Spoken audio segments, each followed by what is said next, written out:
displaziya kasalligi suyak yemirilishiga olib keladi. To'g'ri eshitdingiz. Displaziya kasalligi bolani suyak yemirilishigacha, ya'ni ko'ksa artrozgacha olib kelishi mumkin.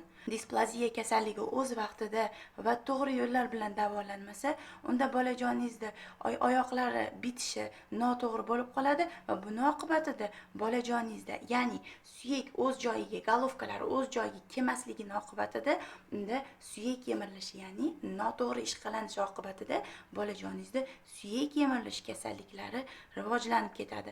Shuning uchun displaziya tashxisi qo'yilganda shifokor nazorati ostida bolajoningizga to'g'ri muolajalar qilishingizni maslahat beraman. Bolajoningizga shina taqish kerak bo'lgan holatda shina taqing, massaj olish kerak bo'lganda massaj oling va LFK mashqlarini ham albatta olishni esingizdan chiqarmang.